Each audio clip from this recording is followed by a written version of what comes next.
Hello, this is Lisa Harrison, and today I'm speaking with Robert Morningsky, and I want to welcome you, Robert. Thank you. Thank you for having me. It's an absolute pleasure to be speaking with you. I've been frequenting your website of late and came across the Terra Papers some time ago. I know you've taken those offline for the most part from accessing them yourself from your website, but there are certainly many copies of it still around available on the internet. And it is a fascinating story. I never posted my Terra Papers online. Several years ago, I used to work with several speakers on the UFO circuit, and for a while, I had to, well, as the story continued, I had to go offline in order to do some of my research and work with elders. I had to go silent and remain behind the scenes, but some individuals posted the Terra Papers online without asking, without my permission. Now, I have to tell you that I have seen a couple of the postings online, 3 that I can think of, and they have, my original Terra Papers have either been altered or deleted. They're not what I had originally released. So I have to caution people that while the essence of the story is intact, what I have seen, there have been some deletions and alterations that change the story or that remove what I consider to be an important part. So in essence, the online papers are relatively good, but they're not mine in the sense that they have been altered. I just want to make sure that people know that. I never posted the Terra Papers online. So why not answer that by putting them online on your website in the version that you believe is accurate? Okay, that's a good question, because one of the last postings that I had on my website in regards to the Terra Papers, if I can insert very briefly, in 1997, I was, on February 20th, 1997, I met with a group of elders. Over the course of the years, over the next 6 years, I worked with them. They shared some knowledge. I'm very fortunate they did so. And in 2003, I made my last appearance. And I went silent, as I said. But what had occurred was that these elders who had approached me, they started to give me what I would call leads, information that I didn't have, that I pieces that I just didn't know. And as I worked with them, I ended up having to expand my research from the Middle East, which would have been Sumeria, Mesopotamia, that area, those cultures, and I had to go farther east into a much, much older civilization and a culture, and I found out that the essence of the Terra Papers story is accurate, the essence. However, what I would call the stage setting, Mesopotamia, Sumeria, etc., those myths, those legends, that research did not go back far enough. So some of the pieces in the original Terra Papers, they're not old enough. They simply aren't old enough. If you're familiar, just very quickly, one of the primary characters in the Terra Papers that I wrote about was a figure that I named, or that was called Ea or Enki, using Sumerian language and their mythology. What I found out was that wasn't old enough, that I had to go back, and instead of what in English in the Roman alphabet would be spelled EA, in the oldest language in the shaman world, that was actually spelled EJE and still pronounced Ea. So technically the information is accurate, but the wording, the stage setting, the background, it's like writing a play about, say, the OK Corral and Tombstone and finding out, oh, I didn't go back far enough. It's not old enough.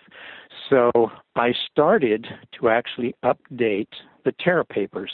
I was going to release them, the updated version, when we were going to come back after working with the elders. Then it turns out that I had numerous individuals who not only were releasing the Terra papers, they were releasing audios that I had presented, they were releasing other papers that I had presented, never, ever, without my permission, without asking. And so, okay, why would I put this out if it's going to be treated with such callous disrespect? Now, I realize that may seem rather trivial, but what I have learned from the elders, the SEMSIA elders, is information, research, the work that one does. I've earned every single word that I've written. I have a library, a personal library of over 5,000 research books. I have one fiction book in my library. I've read them. I've put the work together. I have 23 dictionaries sitting here next to my desk, from Swahili to, it's amazing. And to put this work together and then to have somebody else put it out there without asking, without calling, just putting it out there, shows extraordinary disrespect for an individual's efforts. And so in working with the elders and working with my family and working with a couple of individuals that were very important to me, we said, look, we did the work, we did the research. I have put on hundreds of thousands of miles. I have put in, I cannot tell you how many journeys, how many visits to sacred sites, how many interviews. And to have that work given away without asking, without any sort of hey, Robert, what would you think? I said, you know what? I've earned it. My family has earned it.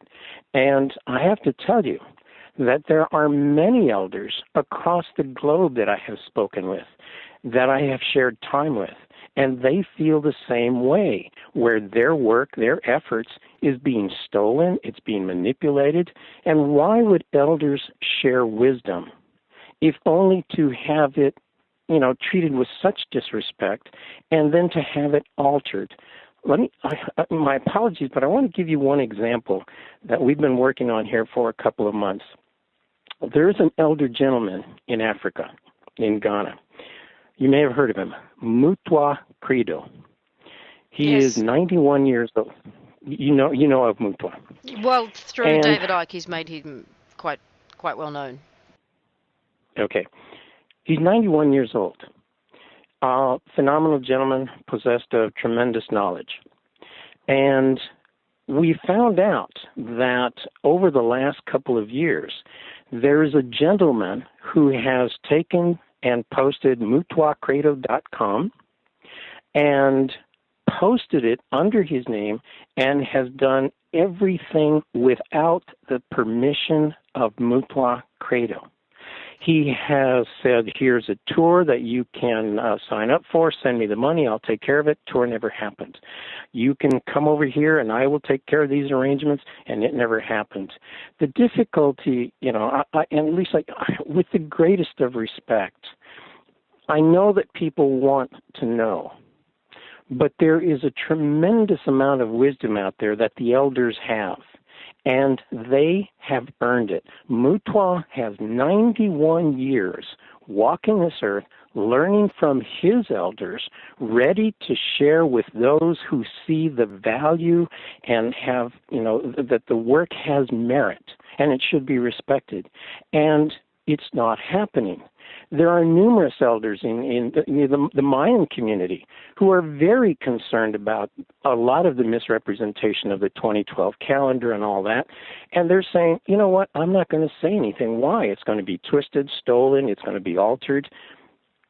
Wisdom that is earned by elders, wisdom that is earned by researchers should be respected.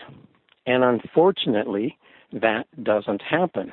I have had so many incidents of my work stolen and that, and it's like, why would I spend weeks at a time producing a paper, like I said, 23 dictionaries and my library and all that, only to have somebody else turn around and give it away without asking?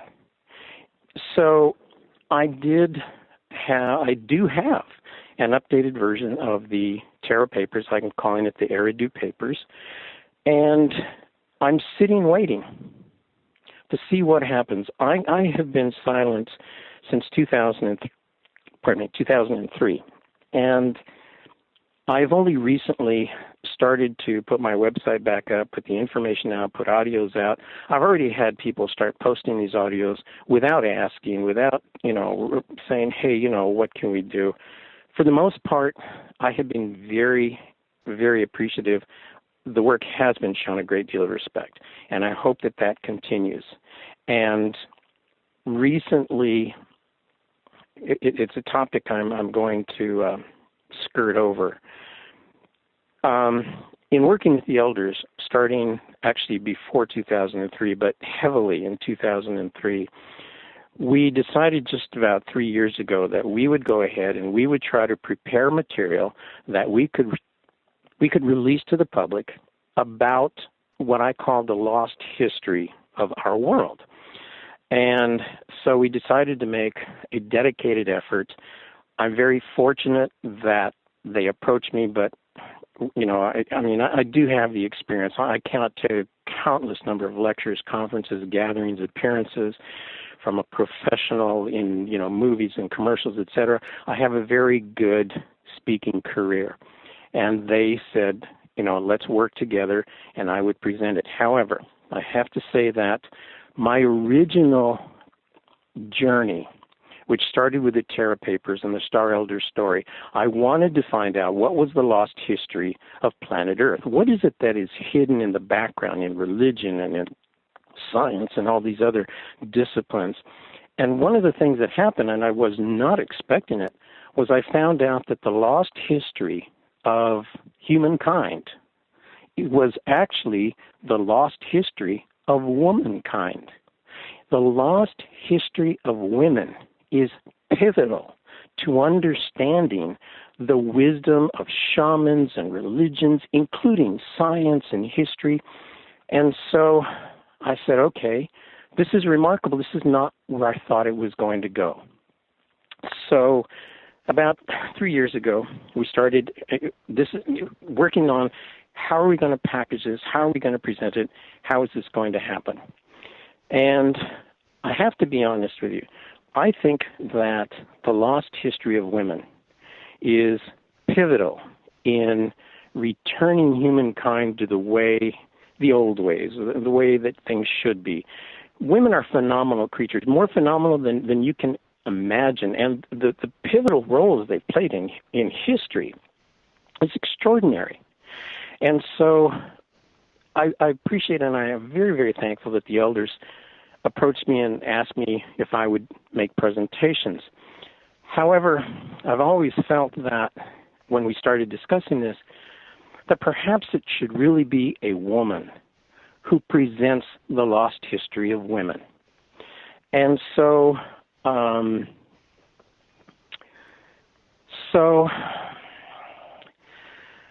we talked with the elders, and my Lady of Fire and I were going to go out together and present the material. She became a victim of cancer, and I lost her last year. So at that point, I said, I just gave up. I said, what's the point here? If the work is going to get stolen, if the elders are going to be shown great disrespect, if people are going to twist what the things that we do, and I don't have my Lady of Fire here next to me to present this material, I gave up. I gave up a couple of years ago. I threw my websites out, my research. I handed everything over to the elders. I handed my books, library, everything. You do it. I just gave up. I said, it was a tremendous loss. I'm sure it was, and it's understandable. A few months ago, they approached me and they said, okay, it's very difficult when they're not physically next to you. But I know, and the elders helped persuade me, and they said, they're here. My grandfather, who was extremely important to me as I was growing up, and of course my Lady of Fire, they're both gone in the physical sense, but they're still here. And they would want you to continue. I mean, after all we had done together, it would be a failure of mine if I didn't continue. So I did. I started to put the material back up and started testing the waters with new audios and that just a few months ago. I believe it was in April when I first started to go put my material up. And so I'm trying again. And I thank you for allowing me to be with you and to share some of this. But will the Eridu papers be put back up? I would say probably. I have to demonstrate to the elders that there are people out there who will respect the work. And the only way I can do that is if I have the support that is made known to the elders. And I am so fortunate. I'm the luckiest man I know, because since we started putting this material out, we have had countless, hundreds of emails in support of what we're doing and all that. And that's terrific. That's terrific. But I need those people to help keep an eye on the internet and keep an eye to make sure that the elders are not treated with disrespect like Mutua Credo, like El Vastigo, and like so many other elders that I know. And so we're starting, and so far so good. And I hope that we can release the Eridu papers. What you see on the internet is the story again is essentially accurate. It's just the stage setting and the characters are not old enough. The language isn't old enough. But by and large, I stand by the essence of what is in that in the posting. So. Well, I hope my apologies for ranting here. Sorry, no, that's fine. I hope the work does find the respect that it deserves, because here in Australia we're also in a situation where our elders are just starting to speak out. They've been very, very quiet, and I've had the privilege of speaking to someone who's working very closely with them and sharing their stories with him by the name of Stephen Strong, and sort of via him I'm getting a lot of their information, and I hope again that this information is treated with the respect that it deserves.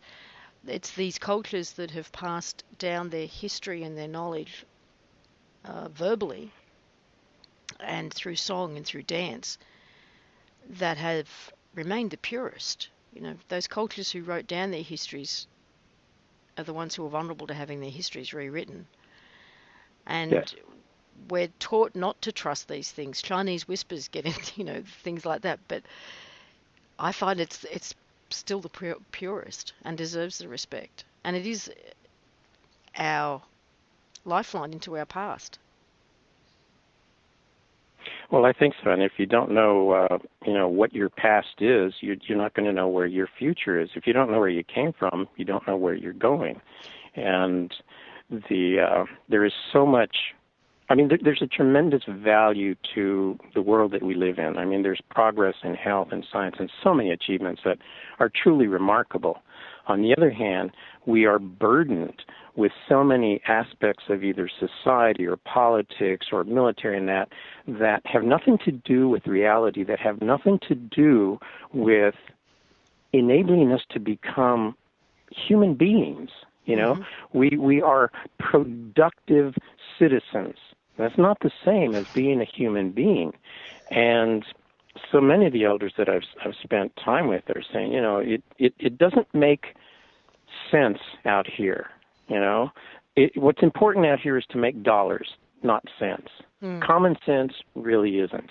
But I believe that, and as I'm releasing these audios little by little, I'm very fortunate because I am getting emails from like historians and doctors and medical doctors and scientists who are saying, wow, that's right, this really works. And if you science and you take a piece from medicine and you take a piece from chemistry or history and you put it together, there's a whole different perspective of who we really are.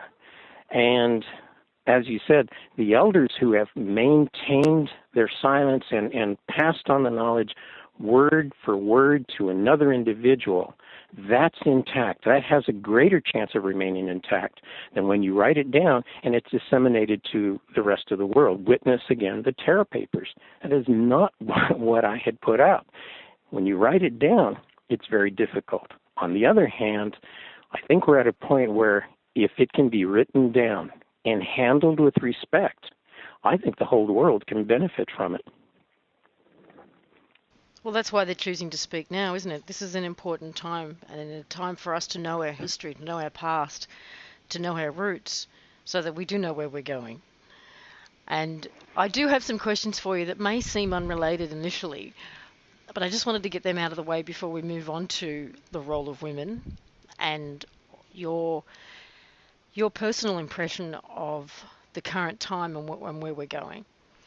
And just these are questions that have come up from seeing you talk online, lectures that you've given. But there were comments that you made, such as the aliens are coming. And I was wondering if you could clarify what you mean by that, and also whether that ties Okay. in with the Ashtar Command, because you had some things to say about the Ashtar Command. I'm not sure exactly what you're recently released an audio that I entitled "The Aliens Are Coming," and what that was actually in which I said, okay, the aliens are coming. They're coming after specifically you. They're coming to get you. On the other hand, we're fortunate because the entire population of California, the entire population of Florida and Texas, they all know that they're coming to get you, and they are all rushing to your house to come and tell you the aliens are coming to get you. And the point of that audio was to, by analogy, say that every individual has over 100 bits, 100 million bits of information rushing to the brain from the nerve endings in their body. Every single second, right now, there are 100 million pieces of information rushing to your brain. And what is amazing is that on a good day, your brain focuses on only 40 pieces of those bits of information. And so my analogy was, look, they're coming to get you, and you've got 100 million people coming to help you. Which ones are you going to listen to? You should listen to all of them. But somehow, some way, our brain has a filter. Now, are the aliens coming? I'm not sure that's the question about that audio, but are the aliens coming? That's a good question. Yes, okay. Are they coming? What I'm going to say is yes, however, they're already coming now, and they have been here for quite some time. There is in science the theory of panspermia that says that meteorites brought the seeds of life to this planet. They crashed on the planet, and the seeds of life popped out, and from there, humankind was born. Stephen Hawking, Mr. Dyson, and numerous scientists are supporting the premise that the seeds of life came crashing to Earth on a meteorite. Well, that in and of itself says there has to be extraterrestrial life. And then they say, well, life originated in Africa, and from there everything came out. Well, okay, now let's stop and think of that.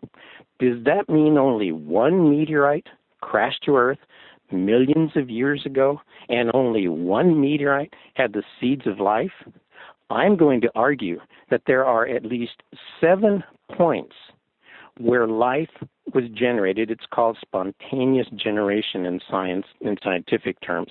And I'm going to suggest that there were at least 7 points where maybe it was one big meteorite and it broke up when it hit the atmosphere. 7 pieces landed in different places on the Earth, and each one of them took hold, and each one of them eventually evolved a human being that was slightly different. Homo erectus, Homo africanus, Homo sapiens. Numerous different kinds of human beings. Their DNA is relatively the same because they came from the same meteorite. But evolution alters the genetic makeup slightly because they grew up in different places. So assuming that I'm wrong there. And assuming one meteorite crashed millions of years ago, and that's where humankind was born from, are we to believe that meteorites stopped crashing on Earth millions of years ago? You know that almost every day, cryptobiologists find a new species of creature somewhere. Just this last week, there was a new monkey that they found. There is a new, what was it, the peacock katydid. There was the satanic Fantasticus gecko. That's what they've called it? Yes. Okay. You can look it up and look up in cryptobiology. It's the Fantasticus is the Latin name they gave it, the gecko Fantasticus. And it's black with red marks, and it's Satan lizard is the unofficial name for it. And they just discovered it. The point is that meteorites are crashing to the Earth all the time. Some of them make it to the surface of the Earth. Some of them crash and explode in the atmosphere. But if there were seeds of life way back millions of years ago, they're probably still there. And they're falling to the ground, and they're taking hold. Some of the creatures that, we talk about, the minotaur, the centaur, the unicorn, all these mythical creatures, and even the modern-day creatures like Sasquatch, the Yeti, the abominable snowman. These creatures may very well have evolved from seeds of life that crashed to Earth maybe 10,000 years ago. There are probably seeds of life right now that are being spawned and evolving into a new kind of life form. So, are aliens coming? If technically aliens are extraterrestrial creatures, my answer is yes. And then, one last statement. If we are born of seeds of life that crashed to Earth millions of years ago, then we of extraterrestrial life forms. And since usually the kids look like their parents, we are the star kids of the star parents, and they probably look just like us, or I should say, we look just like them. And so we are extraterrestrials that crashed to Earth millions of years ago, the seeds in a meteorite, millions of years ago. I think, however, the question is, are extraterrestrials coming to Earth today, for example, in a full hominid, two-legged, two-armed, in a form that, let me use some of the names that I hear bandied around. The Greys, the Blues, the Swedes, the Andromedans, are the reptilians, these fully evolved, highly complex star-being creatures, are they coming to Earth? I have a problem with the way people perceive coming to Earth.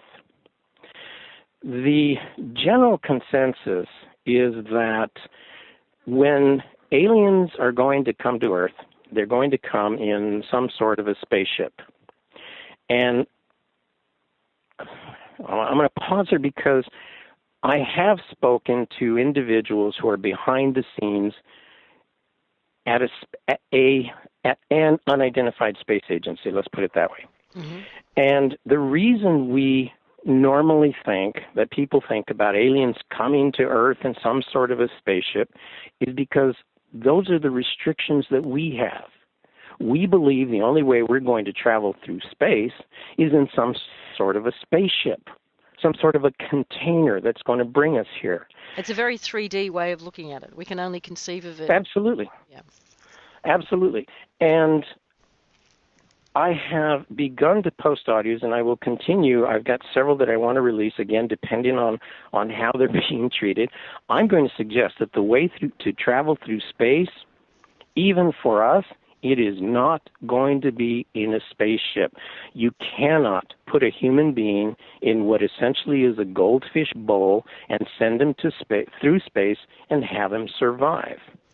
I have a couple of audios on my website, and I'm going to argue in these audios and further audios that traveling through space, the best way to do it is to send consciousness through space. Again, the question becomes, what is consciousness? What is that thing? What is the spirit, the soul, whatever word you want to give it? And the wonder of this is that whether you call it consciousness or spirit or soul or fire, the ancient shamans, the elders of our globe and history, have been not only talking about that, they have been exercising the disciplines and the practices to enable one to use the consciousness to travel. That's how we're going to conquer space. Someday, science is going to catch up with the ancient elders and shamanism, and they're going to go, oh, we can travel without a human body. We just simply have to send the consciousness. And I will, again, without getting into the audios, because I prefer you go to the audio and listen, eventually we're going to find out that we have alien consciousness, alien spirit, alien souls that are in fact here, and they are visiting, will be visiting. So where do groups like the Ashtar Command and the Andromeda Council and all of these other ET, well, I didn't even know what to call them. They almost sound like corporations out there, who are communicating with certain individuals on this planet. Where do they come in then? Okay, you're asking about, like you said, Ashtar Command and some of these other groups, entities, whatever they are. I simply can't address that. I do not know what the Ashtar Command is saying or doing. I don't know what the claims are. I don't know. You need to talk to someone who is an authority on those groups and the groups that are contacting them. I simply don't know. Well, there's a popular meme in that, 2012 is a disaster scenario, that the planet is going to either become a star or completely, be destroyed, will not be inhabitable, that some of these groups will come here in their ships and take people on board and put them through, or take them somewhere else where they can live out a 3D experience, or put them through chambers in order to allow them to go through some kind of technological ascension process. These are the memes that are going out there. Is there anything in the work that you've done, the history and the research, to suggest that perhaps this is a story that's been told before? Okay, in direct answer to your question, no, there isn't. For many years I was on the circuit and I lectured and I heard of so many different groups, galactic commands or Ashtar commands and different things that would rescue the Earth human beings in case of these catastrophes, and that I had heard those things. I don't personally have any knowledge. I don't have any experience. I don't have any contact. I don't have any special powers. I am not psychic. I don't have extraterrestrials that come and visit me, and I can't channel, and I don't do these things. The only thing I have going for me is that I work very, very hard. Like I said, 5,000 books, 23 dictionaries. I sometimes will take days just to write one paragraph and make sure that it's correct. So I work very hard, and I have numerous people who have sent me emails about, Ashtar Command will do this, and this other command will do that. I simply can't address yes or no because I don't have that experience. Again, I'm not going to denigrate and say, no, that's not going to happen, or they're wrong or they're right. I simply can't respond because I have nothing in my experience, my research, or the contact with the elders that, makes these groups part of the research, part of my work. Okay. I'm sorry, I don't have an answer. I don't have any knowledge. In regards to what the elders are telling you that you can share, And when, for people who aren't familiar with the word Semse, could you please give a definition of that? But also, what are Okay. they saying in terms of what? I mean, I know that the Mayan calendar seems to have been misinterpreted multiple ways, and but what are they saying about this time that we're in, and what to expect? Because I know that the Okay. Aboriginal elders here are doing, they're preparing. Yes. And I think that's on a global scale, but um, let's see if I can take this in order. The word is Semsia, and it is derived from a Ural-Altaic. It's an ancient Mongolian language. And I have argued that experts, linguistic experts, will tell you that the Proto-Indo-European, the Indo-European, that is probably the oldest language on the planet, and from there all modern day language and ancient languages, they sprouted from the Proto-Indo-European. I will argue that the Semsia language is actually older and at the very least a contemporary.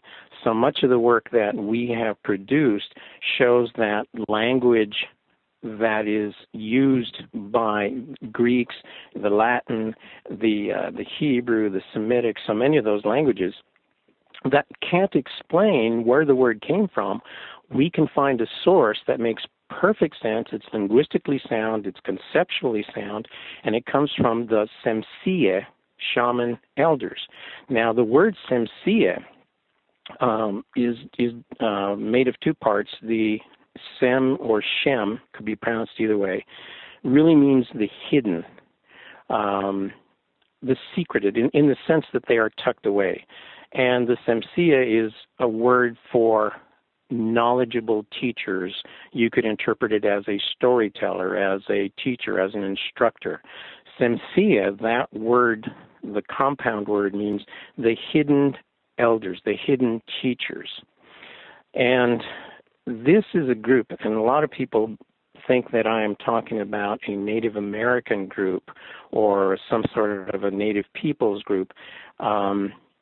To an extent, that's correct. However, it is not one group of either Native Americans, Native Aborigines, Native Africans. This group is made up of individuals who have found homes, sanctuaries may be a better word, in various locations around the globe. They get together periodically. They get together through contacts. They have go-betweens. They have apprentices. And they accumulate knowledge from different corners, present and modern day knowledge, as well as keeping intact the old ways. And they get together and they said, you know what? We found out that the scientists in Australia know something that the scientists in America don't know about. And I have to tell you, I'm stating that as a fact. I spent a great deal of time in Australia, and I found books and knowledge, scientific knowledge and historical knowledge in Australia that is not available in the United States.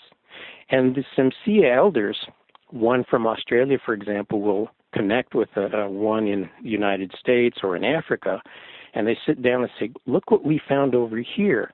This scientific principle, this archaeological discovery, supports the story that we've been telling about this particular individual or this particular group. So the Semsia are a global Native peoples group. Now, in regards to 2012, what is interesting, and I'm sure you've probably heard it, there are numerous Mayan elders who have stepped forward to say the calendar itself does not in any way predict the end of the world. It predicts the end of a time period, but not the doom and the gloom and those kind of things. I mean, that's not the case. And the thing is that the calendar, okay, Kwauchikali is the original name. Kwauchikali, okay, the sunstone. That thing is only a few hundred years old. It is not thousands of years old like some people think it is. And people are reading into it things that, I'm sure you've heard all the prophecies and so many things that are going on, but it's assigned myths, assigned legends, and interpretations. But here's the thing. I think it would be fair to say that on a global scale, because of these manufactured myths and legends and stories, because so much attention is being given to the year 2012, there is a consciousness, a global consciousness, that is expecting to hear something, a revelation, whether it be, the end of the world or, the lifting of the veil, whatever it is. So there is a consciousness on a global scale waiting to hear. And so when you have a global audience waiting to hear, the Semsia elders, and so many other elders across the globe that I've met, are saying, well, look, they want to hear something. Maybe this is the time that we should approach them, that we should test the waters and tell them. They have, the global population wants to hear. And so it's sort of like... Have we created a self-fulfilling prophecy, in a sense? Well, we're creating the potential for it. Yes, I mean, by saying, oh, it's going to happen, it's going to happen, it's going to happen, the elders are going, okay, they're listening. Let's try. Mm-hmm. And so it isn't so much that 2012 was what caused the possible revelations of the elders. It was the global consciousness that said, oh, there is something going to happen. I hope that made sense. The calendar isn't why the elders are stepping forward. It's the global consciousness response, the expectation that they're responding to. And that's why I think, that's why I know the elders that I've been working with are saying, all right, they want to hear, let's tell them something. Let's try it. Let's see what happens if we tell them this isn't exactly correct. What it really meant was this.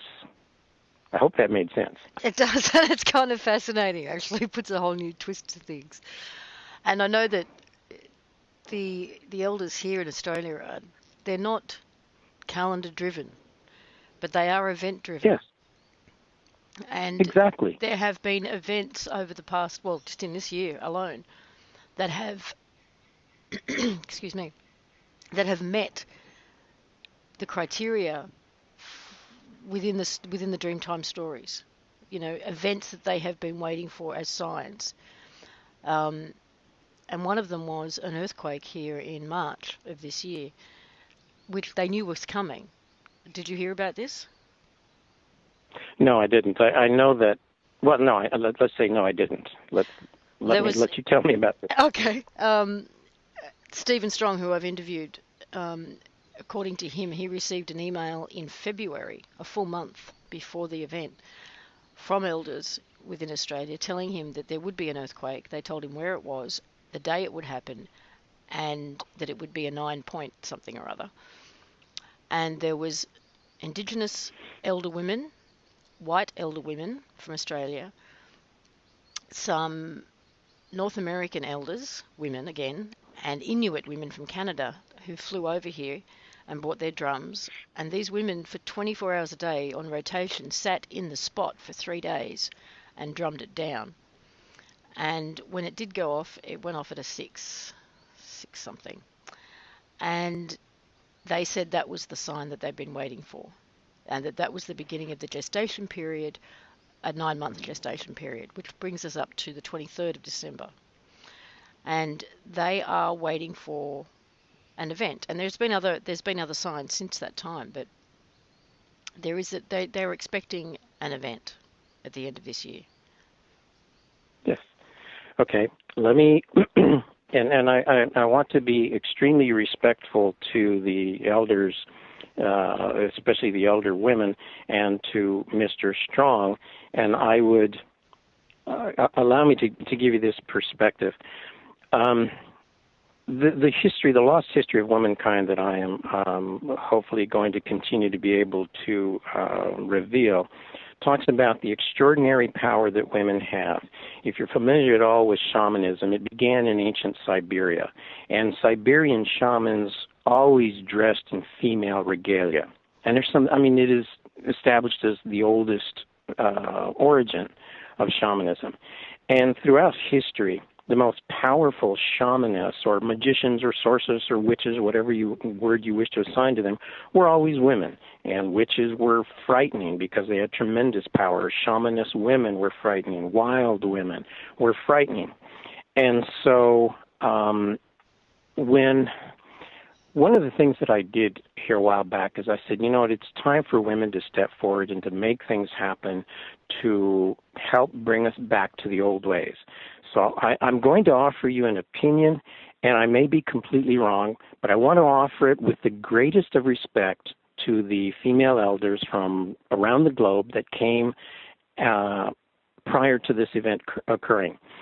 If there was a prediction that I don't recall if you gave me the date. If there was going to be something happening in March on a specific day, and somehow, some way, somebody got knowledge or information that it's going to happen, for example, on the 15th of March, and women from across the globe, elder women from different Native peoples groups, came and gathered and started to drum and started to make themselves present on this circle. Again, with the greatest of respect, I don't think that event was predicted. I don't think that it happened because it was predicted. I think it happened because those women showed up and they made it happen. It was their drumming. It was their power that enabled that event to happen. And that's sort of what I'm talking about with 2012. If people are looking for it in 2012 and people are looking for it on March 15th, if women will gather together, the women of fire, ladies of fire will get together, whether they pick the date at random or at some prophesied date, I think women can make these things happen. And so, with the greatest of respect, I don't think it was that date that it was going to happen. I think what made it happen was when those women got together, and a woman and a drum, when that beat starts, that heartbeat that is the heartbeat of life, of earth, and of the stars, these women made it happen. If I'm wrong, I extend my deepest of apologies, but I am persuaded that it was those elder women that made that earthquake happen.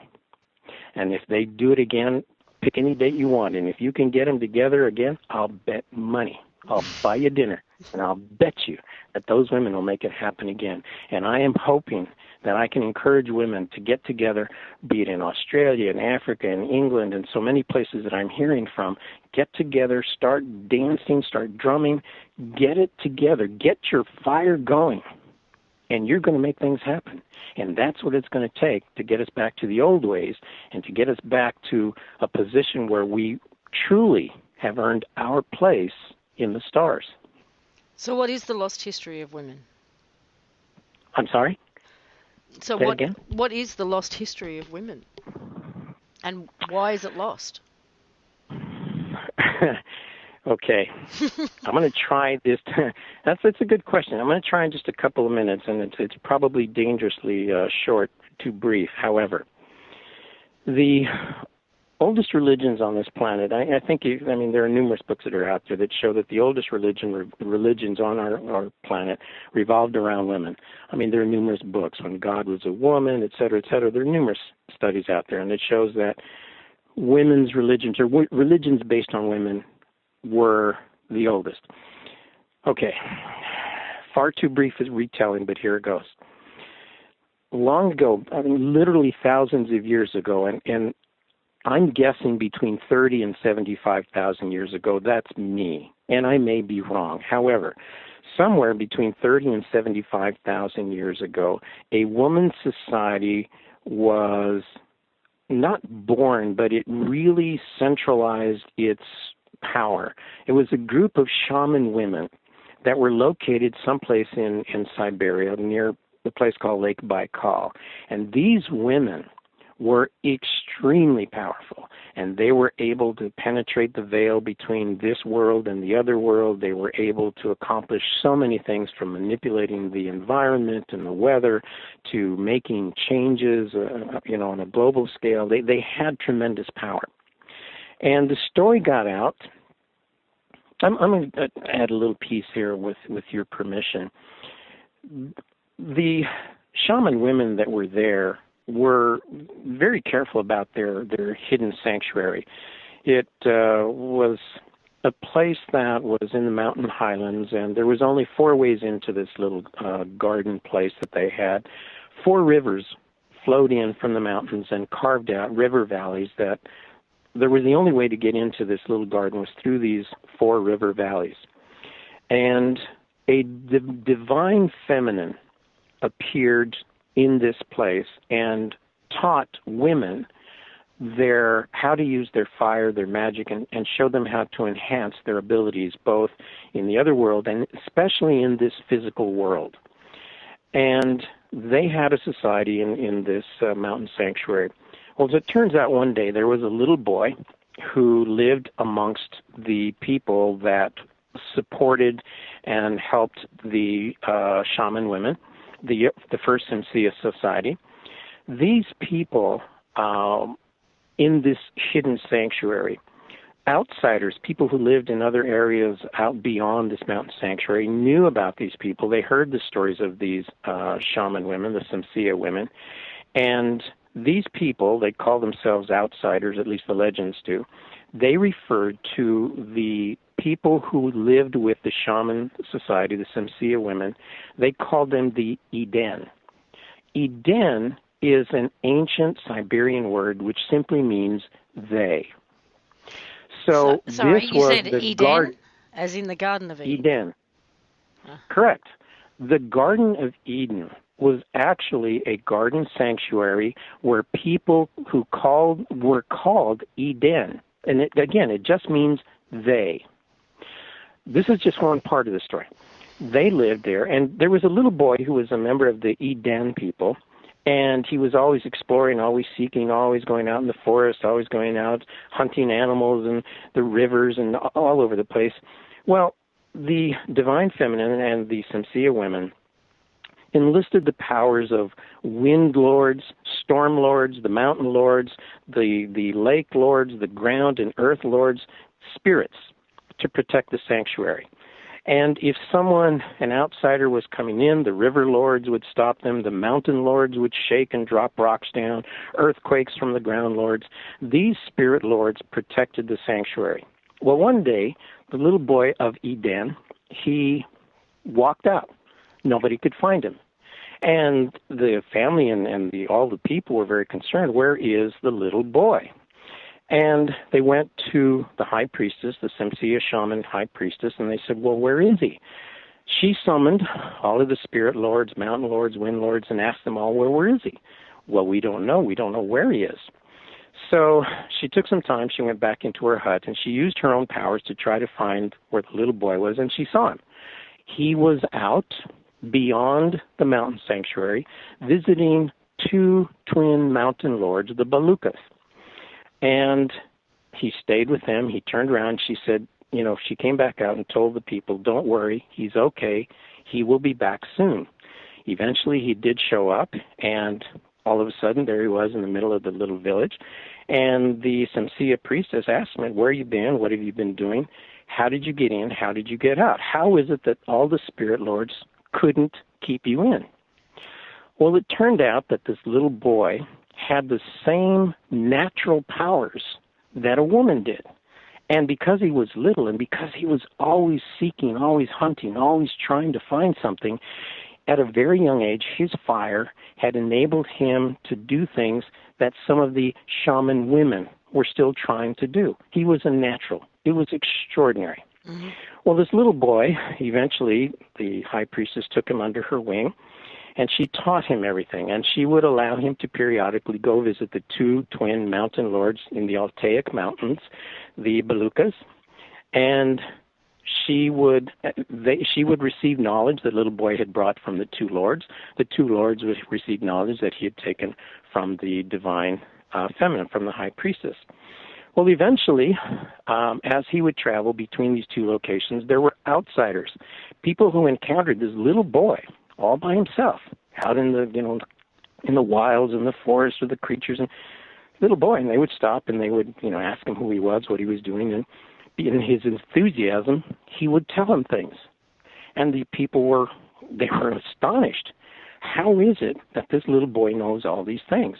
Well, eventually he would go back to his home in the mountain sanctuary, and the Semsia shaman priestess found out that people were interested in what the little boy was saying.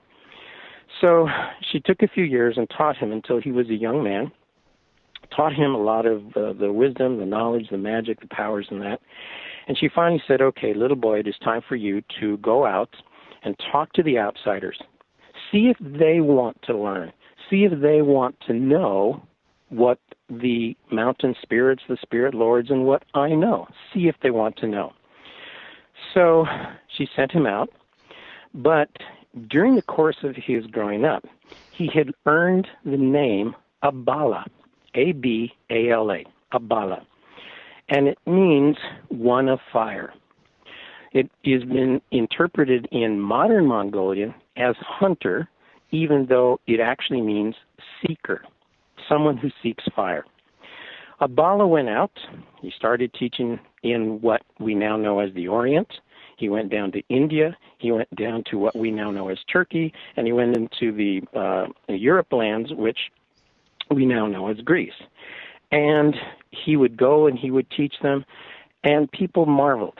Elders from their different cultures and communities marveled at Abala's wisdom.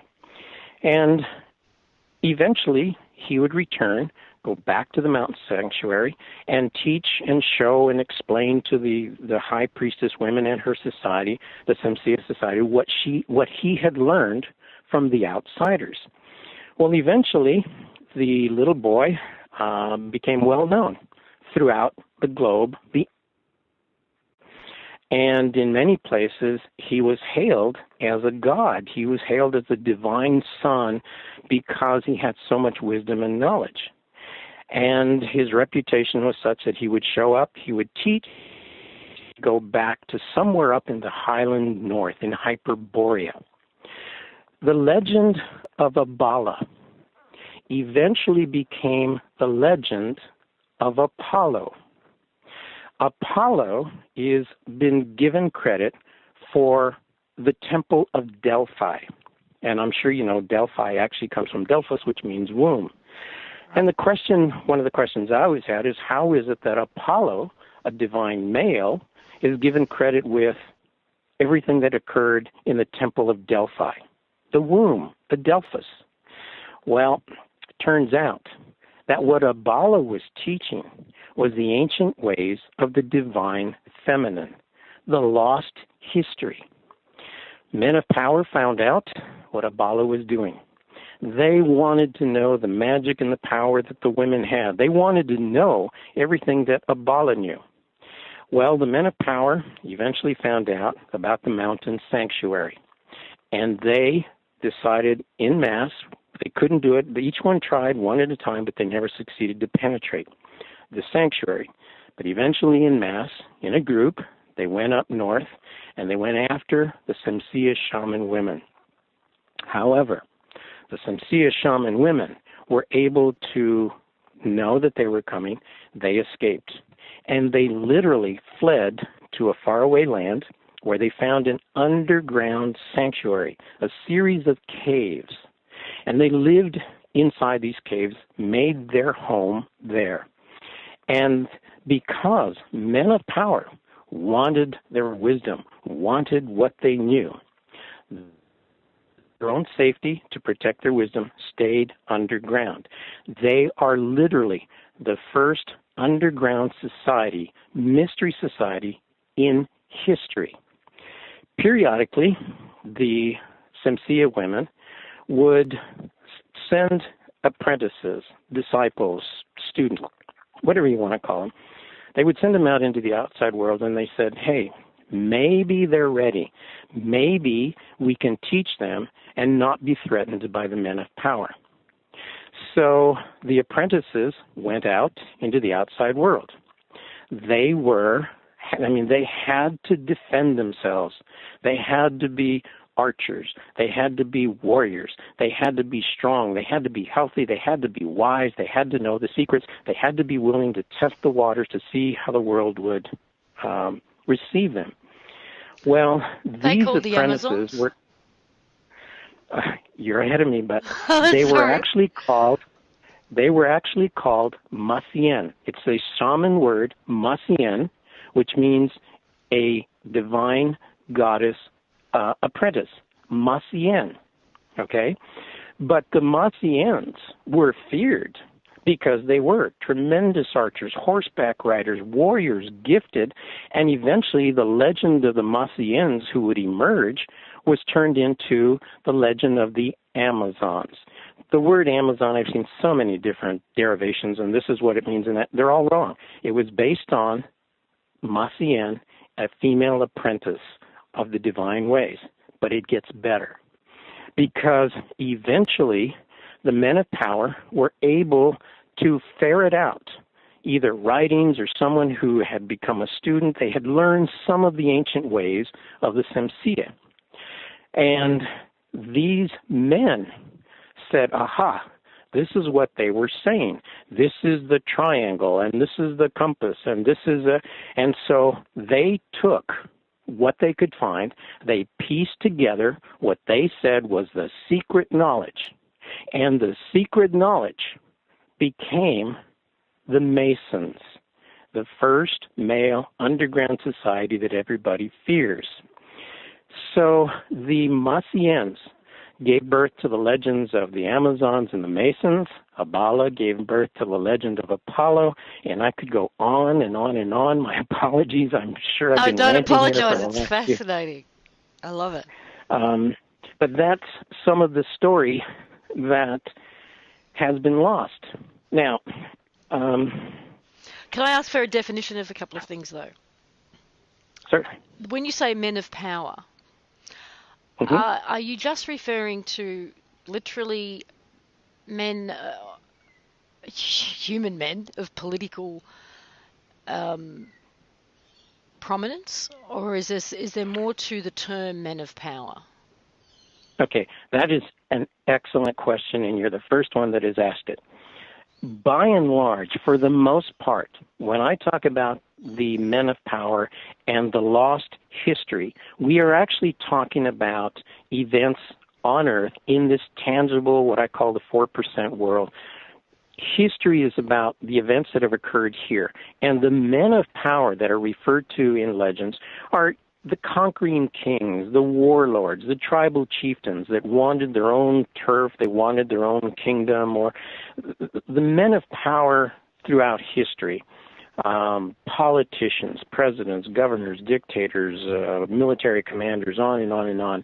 That certainly is a great part of the definition of men of power. Individuals, men, who literally want to control their empire and expand their empire. However, there are men of power, as I was speaking earlier, that would take, see, I hesitate because I'm not sure that I can really successfully use the word spirit or soul. Entity is maybe the best word. There are entities that walk amongst us that we simply cannot see. Mm-hmm.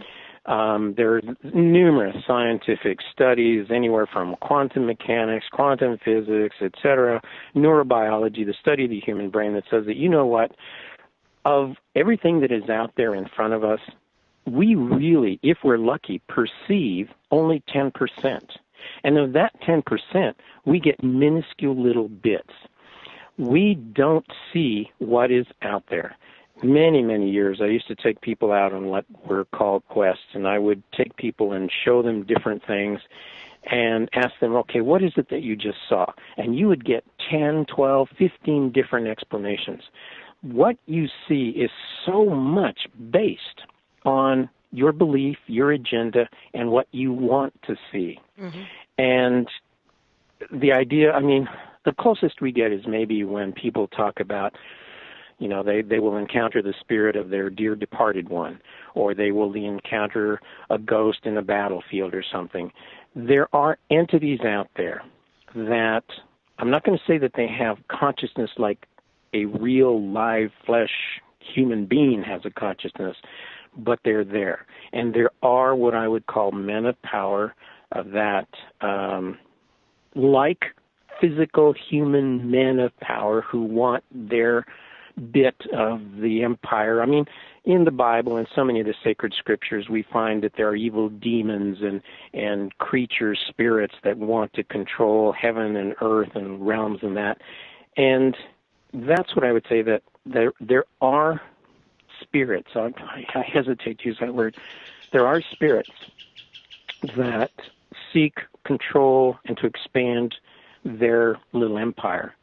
But by and large, in the history that I'm relaying, is about human males who have sought to control. And again, from the very beginning, what did the men of power want to do?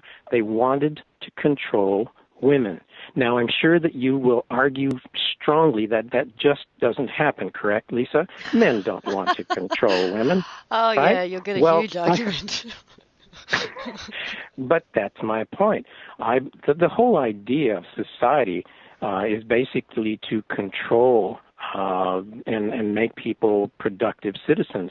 On one of my audios, I ranted about how the men of power, the kings and the rulers and the dictators, they were the ones that passed sentence on humankind by saying, okay, you're a man, act like a man, which really means you've got to be violent, you've got to be aggressive, you've got to be productive, so that when I need someone to defend or expand my empire, you're going to be ready.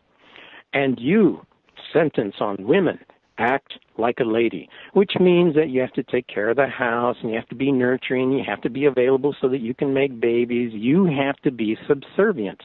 It is amazing. Now, you know, I'm Native American, and I come from a culture where there's a long history of suppression, and I've seen that in Australia, the time that I spent there. Numerous instances in history where whole populations have been suppressed. But I got to tell you, I have never seen a greater, more extensive, and more just extraordinarily intense desire to suppress a population as mankind has suppressed womankind. And I'm hoping that in releasing this lost history and say that, I'll tell you something here. You know, the Freemasons that you're talking about, these powerful men that control, you know where they got their ideas and some of their wisdom? They've twisted a lot of it around. The Freemasons were born because of women. The entire concept of the Temple of Delphi was because of Abala, who was teaching the woman's wisdom and knowledge. By the way, did you know, I'm sure that you know that the greatest adversary of God in the Bible and generally in sacred scripture is the devil, Satan, right?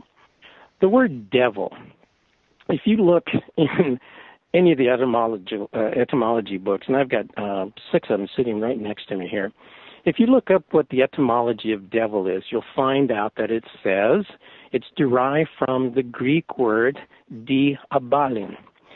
The D prefix means across. The Greek balin means to throw.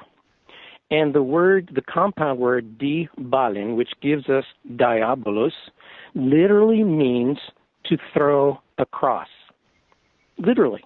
To throw across. To throw across. And the experts in these linguistic books will tell you that it means when you are doing something diabolic, you are throwing insults, you are throwing missiles, you are throwing things at somebody. That's what makes you a devil. That's where the word devil comes from. Well, you know the story I just told you? You know that so many people many ancient people use the word di or die as a prefix which meant divine, God, Deus, dia, meant a God, a divine one. There was a young man who was referred to as a divine student, a scholar of the divine feminine, and they called him Diabala.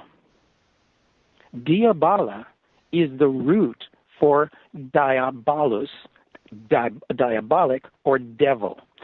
And why was he representative of the epitome of evil? Because Diabala was teaching the ways of the divine feminine.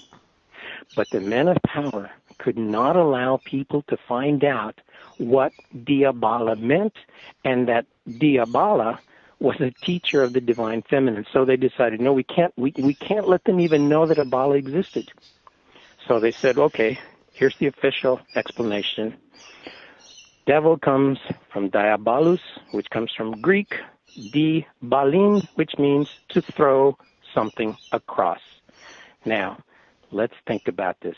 Which makes sense? What represents evil? To throw something across, or an ancient teacher, a man who was teaching people the ways of the divine feminine? Which one is more evil? I think it explains itself. That's extraordinary. That is part of what I'm trying to show. So many of the secrets that were hidden are based in the language. And I had to find the world's oldest language in order to uncover these secrets. And I cannot tell you how fortunate I am that the Semsia elders had read or heard some of my papers and lectures. And I'm very lucky because they approached me and said, well, where did you get that? And I said, well, I put this piece and that piece together, and guess what I got? So then they would give me another little piece. Well, what do you think about this word? Okay? What do you think about this little piece? And I would be off again on another journey, and it was amazing because they were dropping these little breadcrumbs of knowledge.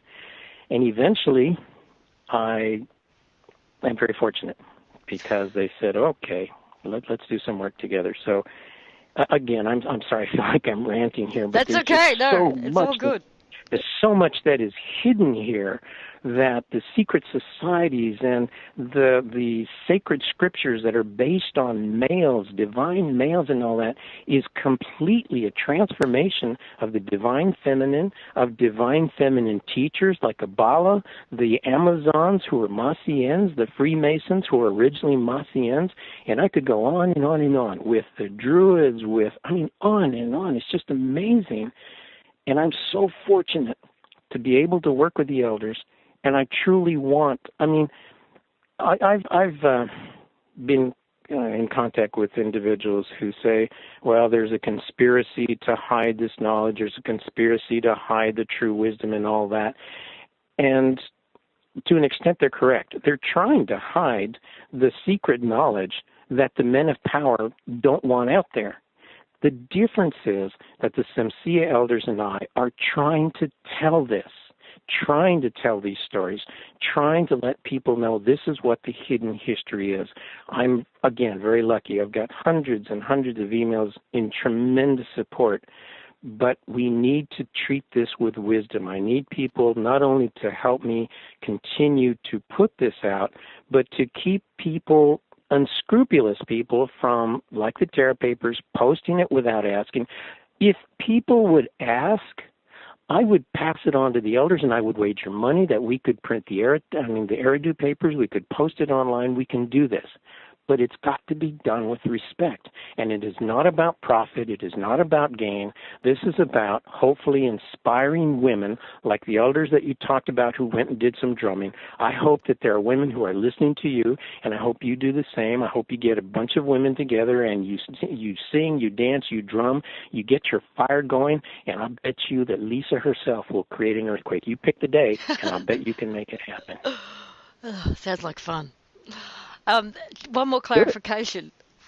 When you said that these women went underground, would this also be the genesis for the stories of the Inner Earth and Agartha? And would this... Absolutely.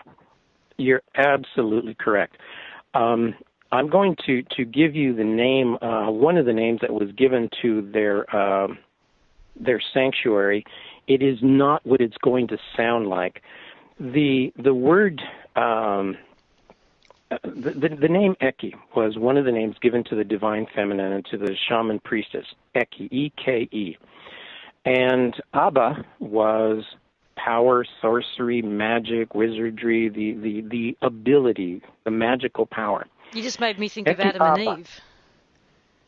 Oh, I can talk to you about that one too. I'd love to tell you about that one. Okay. But Eke Abba, that combination, Eke Abba, was eventually, when it was brought together, it became Kaaba. Eke Abba became Kaaba, okay? Mm-hmm. And what it meant, that word meant the divine feminine power, magic, sorcery, shamanism. Ekiaba became Kaba, okay? Now, what happens if you are successful, if you can truly use, for the right reason and the right way, what if you can use Ekiaba or Kaba?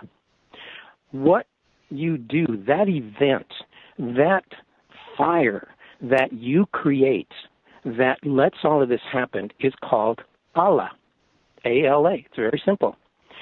So when you have the fire to make Ekiaba or Kaba, what you have is Ekiaba Allah.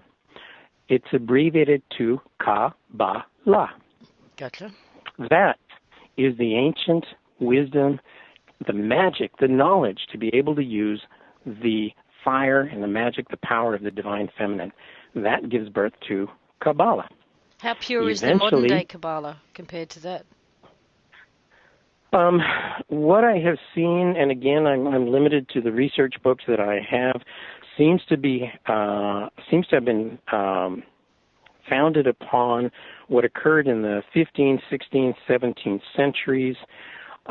There is a tremendous amount of knowledge that is in there, but it's been misinterpreted. It has a spin that has definitely a masculine spin to it. But Kabbalah, again, somewhat like the Terra Papers, perhaps not as strong. I think there's a tremendous amount of knowledge hidden in the Kabbalah, but the words have been transformed and misinterpreted. There's a spin added. I would love to have the time to be able to spend a lot of time on the Kabbalah. And by the way, the Kabbalah eventually became transformed into the manifestation of the divine feminine, and Kabbalah became Kibble, which in time became Sybil. So Sybil was the manifestation of the divine feminine magic and the fire. And that was Kibble. And I don't recall the point I wanted to make. My apologies. What did you ask me? I'm so sorry. I just feel like I'm ranting here. No, it's all good. It's got so much information. I was just... You did answer the question, which was just clarification on how the purity of the modern-day Kabbalah as opposed to its roots, yeah. What I've seen, I would say that there's a lot of information there, but I think you can only see maybe 10, 15% of it that you can really see. It's still there. The other 80% is there. Oh, no, I remember the question before that. No, it was about Agartha. Oh, yes. I'm sorry. Yes, right. We were talking about, the underground sanctuary. Okay, the underground sanctuary, the place where there was the magic, the power of the divine feminine, was Ekiaba or Kaba. Okay? Mm-hmm. And the society itself was based on the teachers, the shamaness women, the high priestess and her 7 daughters, and they gathered. What they would do is they would go out and they would find an apprentice, somebody in the outside world, or somebody even within their followers that they had, and they would eventually become Masians. The Masians were the ones that would actually go out. However, the school, the students, the apprentices within the underground sanctuary, those people, those students were called dashi. And as a group, the classroom, for lack of a better term, was called Dashya. Okay? Mm-hmm. So the underground sanctuary was called the place of the magic of the divine goddess school. It was called Kaba Dachya, the underground sanctuary. Eventually, that term would be used in ancient Turkey to describe another underground series of caverns known as Kapodachia. So the underground sanctuary where the priestesses were teaching the Dachia students gave birth to the name that would eventually become Kapodachia. But you see, as all these pieces come together, some of the most pivotal names or institutions or groups have as their source the divine magic, the power, the society, the shamaness women, the priestesses, and their teaching. The entire history of this planet, which has been given a veneer of masculinity, is really based on the underlying feminine divine principle. Kapodakya, the underground sanctuary. To your knowledge... Which, yes, I'm sorry, to answer, to answer your question, yeah, Garth and some of these other underground sanctuaries were adaptations. They heard the legends and they said, oh, okay, maybe one of the Samsiya priestesses would go to India, for example, or they would go to China, and she would stay, much like a Bala, she would stay and she would create an underground sanctuary with an underground school, and they assigned their name that essentially would mean an underground classroom. And so the original Kapodakya would take on various forms in different places around the globe. Is there any reason? So you're right. Is there any reason for you to think that there is literally an inner Earth community, civilization? I'm not sure exactly what you mean by an inner Earth civilization. I would say that the Kapodakya still exists. Literally underground. Wow, okay, now you're getting into an interesting field. Yes, there are underground sanctuaries. At the same time, I have been exposed to information from people who have worked with, for example, like the Bechtel Corporation and other corporations that have these massive earth movers and diggers, and they are literally creating underground civilizations. I mean, you'll hear these machineries being used for tunnels and, boring tunnels between here and there and creating underground sanctuaries for, like the president and government officials. But there's also strong evidence that they are creating, we've seen some here in Arizona. Let me correct that. I've seen some that they are building literally these entire underground self-contained colonies. And because they're underground, and usually because they are very selective as to who they let in, you could call them an underground culture, an underground civilization. Now, if you're talking about something like an extraterrestrial creature or some sort of other humanoid creature. No, I was actually referring to, say, ancient humans from thousands and thousands of years ago who did perhaps retreat into the inner Earth and have flourished. Yes. I think that some of possibly one in India and one that is, somewhere else, that they may very well have started because of the Samsiya creating a Kapodakya, and they just simply chose to stay underground and have been for literally thousands of years. Mm-hmm. They wouldn't be able to survive up here. The air pollution, the water pollution, and just the electromagnetic waves that are running through us every single second of the day, their systems can't tolerate. They are used to underground, highly protected and very isolated circumstances. To the best of my knowledge, given what the Samsiya elders have shared and what I have found, again, from behind-the-scenes scientists or other researchers that I'm not even sure researchers is a good word. I mean, these are engineers. These are people who know their stuff. I would say that there is strong evidence that there are at least 2 underground communities with ancient humans that have probably survived for thousands of years. And, that's about as close as I can get. Mm-hmm. Do I think there's something? Yes, I think there's probably, from what little I have been able to glean, maybe 2 kinds of colonies like that. You mentioned Adam and Eve, that you'd love to explain that, and I'd love to hear it.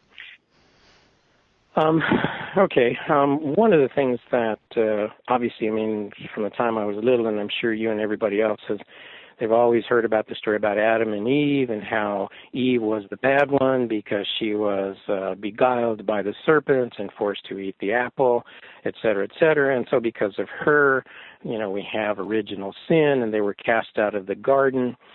I'm going to talk to you about the words and the linguistics, but there's a hidden story about the Adam and Eve in the Garden of Eden that's in the Bible that is, I promise you, you will be floored if you heard it.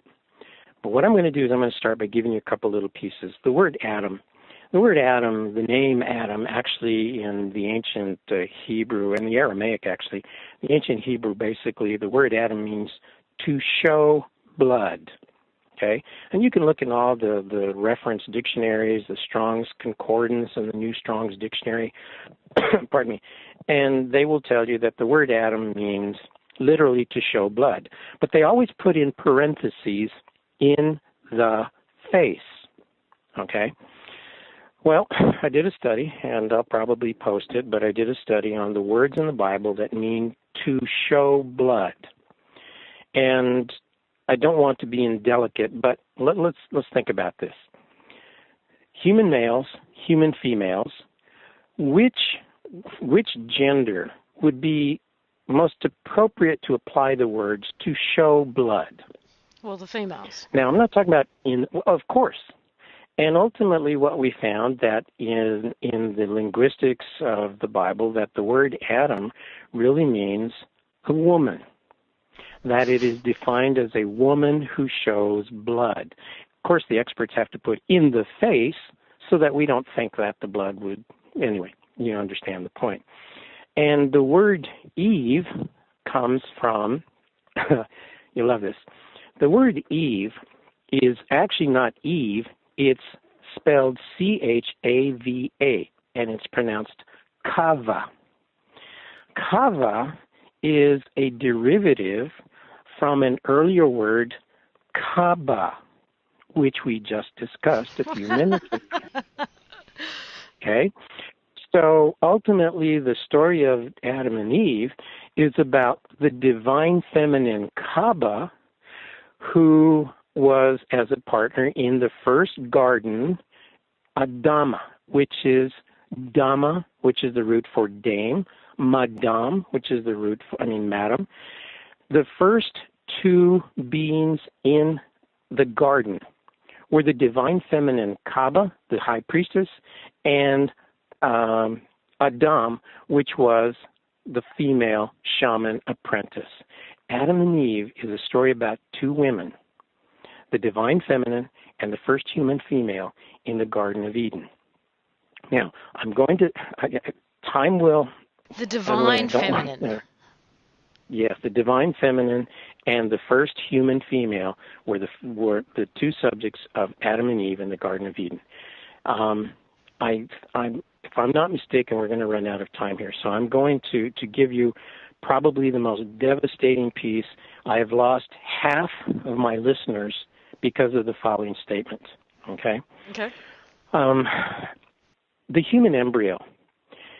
Neurologists, biologists, doctors, medical professions, embryologists, they study the human embryo.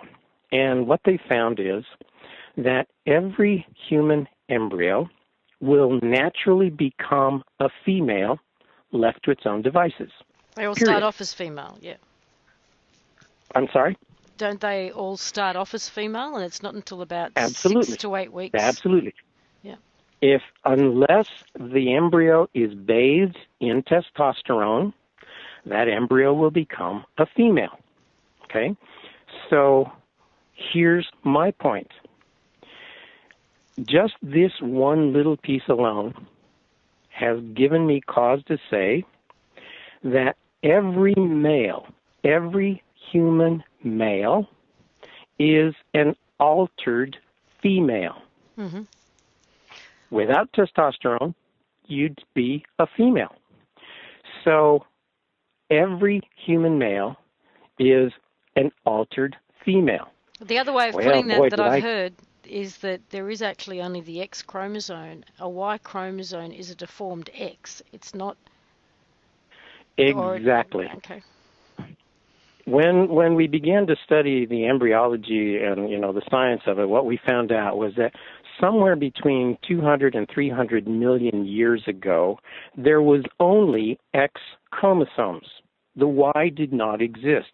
And somehow and in some way, I mean, there are numerous thoughts about it, but no one knows for sure, the X chromosome, that allele, was transformed. It lost one arm, and therefore it became what we now call the Y chromosome. All right? So the X chromosome, so many people say, Robert, I mean, they've sent me emails, and I said, look, Robert, you know, you're saying that males are altered females, but you know what? You have to have an X and a Y chromosome. If it's a Y chromosome, it proves that it's a male. Well, here's the problem. Recent studies have shown that on a global scale, 1 out of every 20,000 men have no Y chromosome in their genetic makeup. They are double X genetic chromosomes in their makeup.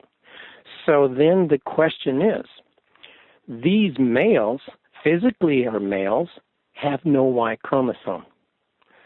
Does that make them, I mean, there's double X, are they females or are they males? What constitutes a male? But these are fully developed males with all the right these anatomy are fully and all the right developed males. places. They can eat, they can have children. 1 in 20,000 males has double X chromosomes. They're healthy. They are reproductively healthy. There's nothing wrong with them. 1 in 20,000 males has no Y chromosome. So again, the question becomes, what constitutes a male? Is it that he has to have the Y chromosome? Well, these males don't. Is it that you have to have the right plumbing, for lack of a better term? Then whoever goes out and has an operation and has the right plumbing, then aren't they males because they have the right plumbing? Mm-hmm. The question becomes, what really is a male? It's real simple. It's an altered female. Now, men should not be upset with this. I mean, this is a scientific fact. You are an altered female. Does that make you any less of a man? Does it make you more effeminate? No, it doesn't. You are who you are, regardless of the genetic structure, X, double XY, I mean, whatever it is. And these scientific facts, now, it is amazing. You know, we're created in the, you know, you're going to have to stop me because I'm sure I'll just go on and on and on here if you don't. It's all right, you got time. Okay. The question is, we're supposedly created in the image of God. Now, regardless of what religion that you follow or whatever your discipline is, you say, oh, we're created in the image of the divine masculine. When you compare the female egg to the male seed, what I found was that in volume alone, now we're talking about how the size, the female egg is 14,000 times bigger than the male seed. In other words, every human embryo that is newly formed, newly conceived, is 14,000 parts female, 1 part male. Now, let me ask you, whose image are we really being constructed in or built in? That one little part or the 14,000 parts? And then people, okay, wait a minute. Well, no, it's what's important is the genetic makeup. See, you get half of the genetic makeup from your dad, you get half of the genetic makeup from your mom. Well, okay, so we take a look at the genetic structure. I mean, in order to make my story about the lost history of women accurate, I looked at the X chromosomes and the Y chromosomes. Okay, did you know that in every single embryo at conception, there are, I'm quoting from a study here, 3,700 female genes to every 15 male genes. 3,700 female genes, 15 male genes. That is not a 50-50 split. No, it's not.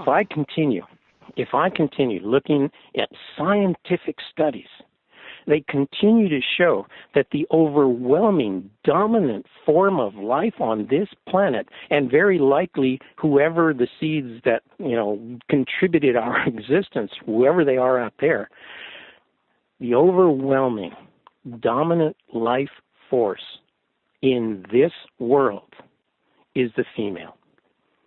The life, the egg, the structure, the genetics, everything. And the fire, I mean, that's a whole other subject. That's another 2, 3, 4 hours there.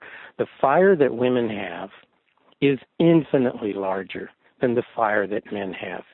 Just as a quick aside, just from some very early training, there used to be, in the early days, I don't know if it's still the case, but in the early days, then when there was what we would call now anti-terrorism training.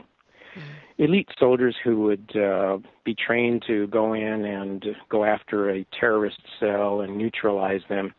They had one very simple guiding principle, besides all the tactics and the strategies, etc. They had one principle when you confront a group of terrorists.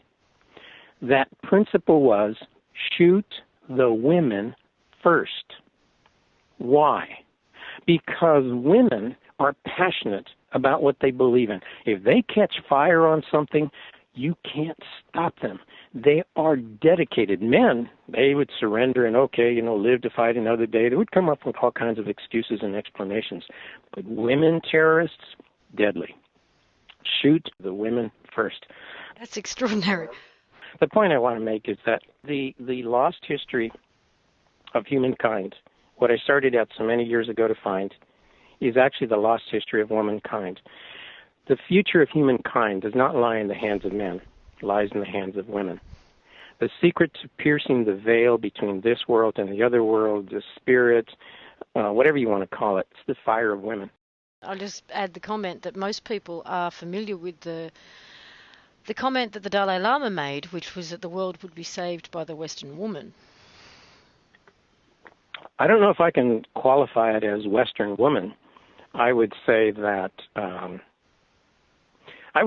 women who allowed their native fire, their primitive, innate, natural fire, the fire that is, has been suppressed and oppressed by men of power and the societies of power for so long a time, and perhaps the wording is not correct, and I hope it's not insulting, but I think women have to go back to being wild women, which means to be natural to their fire, natural to what is inside you. I think a lot of women will find that very, very attractive.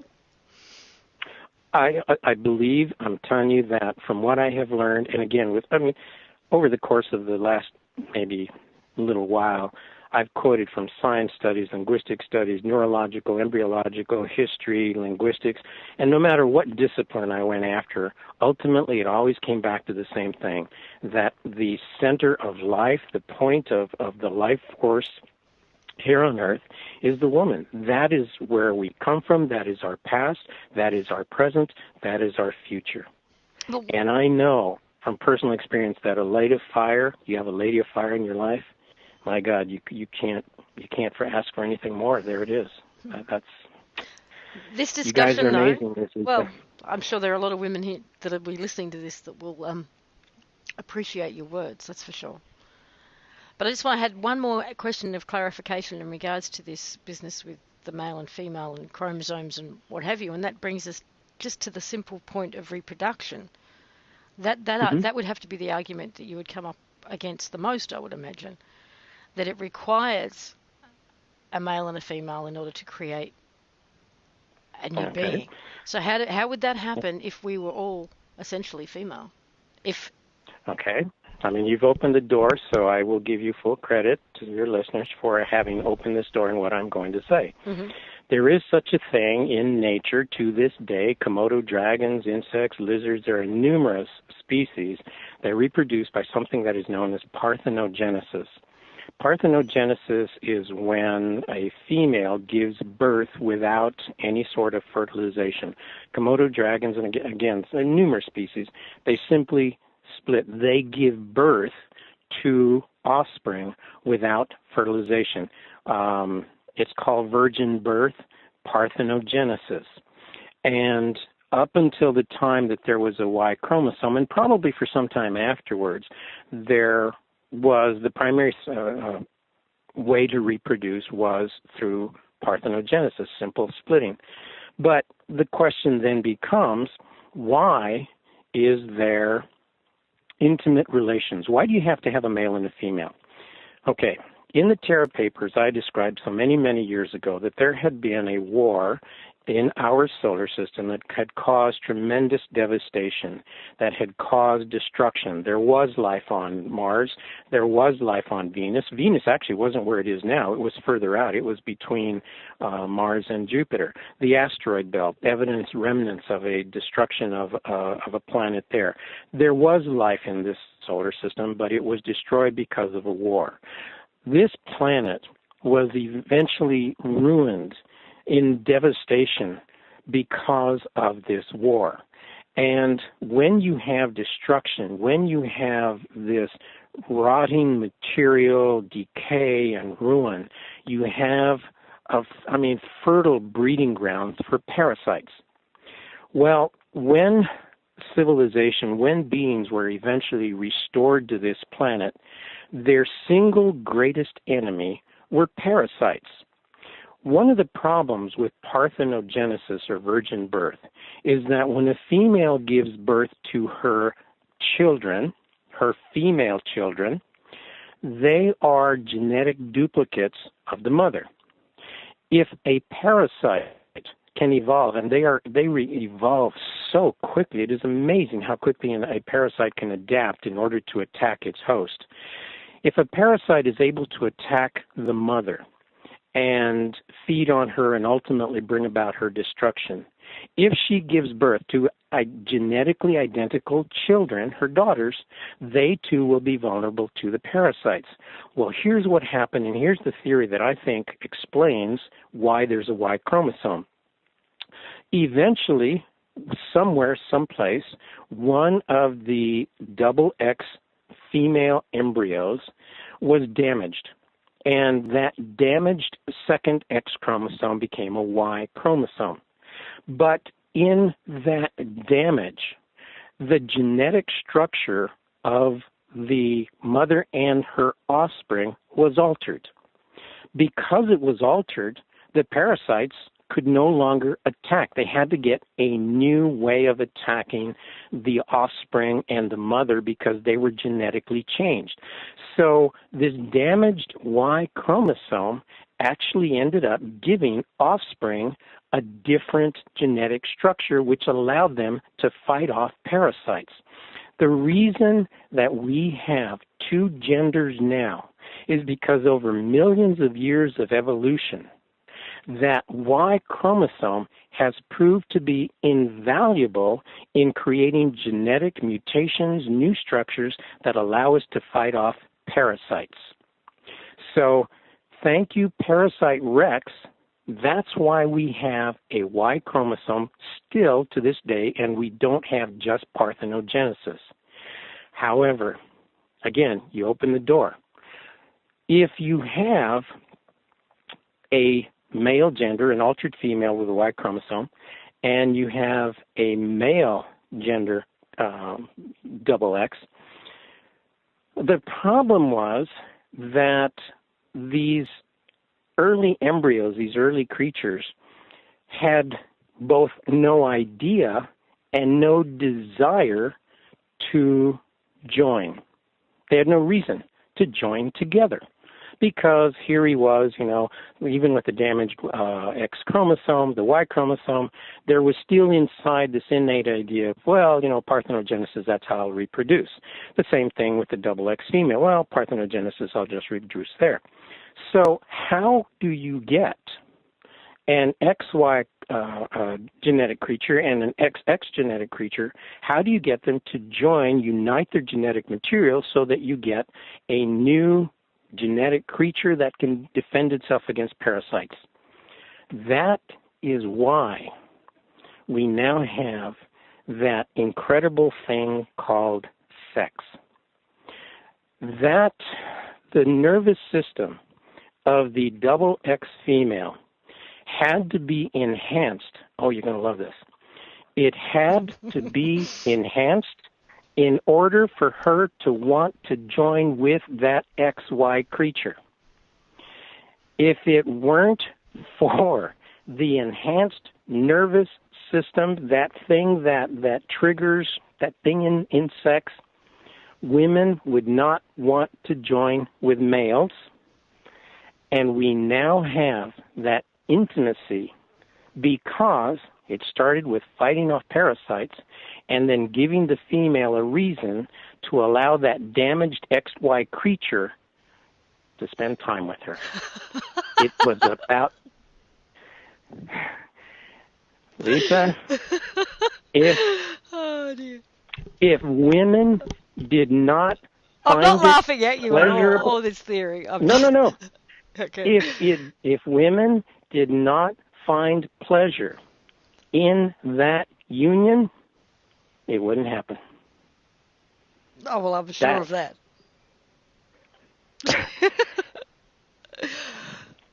The future of humankind lies in the hands of women. And unless the fire of women can be ignited and set afire. I come from a Hopi society, Hopi Native American society, and we have an old saying that says that, well, let me back up. It was originally a matriarchal society. It was based on women. Women were the heart of the society. They were the heart of the village. They were the heart of all things. If a man and a woman, they found interest. Actually, in the old days, in the powwows, there were courtship powwows. And when we went to a courtship powwow, the rule was that if a woman came with a man to the courtship powwow, she didn't have to leave with the man she came with. She would leave with the man that inspired the greatest fire. Now, I know that there will be some elders who will dispute that, and I don't have a problem with that, but that's how it was in the old days. Men would have to dress up. We would have to put on the feathers, the bustles of regalia, and we would have to dance, and we would have to show our strength and our stamina and our courage and a certain degree of beauty. And a man would go and dance in front of a woman in the hopes that he would get her attention. Now, that's the way it is in nature. I mean, which one of the birds has the bright plumage and sings the song? Which one of the creatures, the male to the female, has to prove himself to the other gender? In nature, it's the male. And so in the old days, the powwows, that's what happened. The male had to prove himself to the female. If she asked him out for a cup of coffee, go to McDonald's or something, okay, then you could get started, but he couldn't ask her out. If she found him worthy, she asked him to marry, and he left his village, he left his home, and he became part of her family, and even took her last name.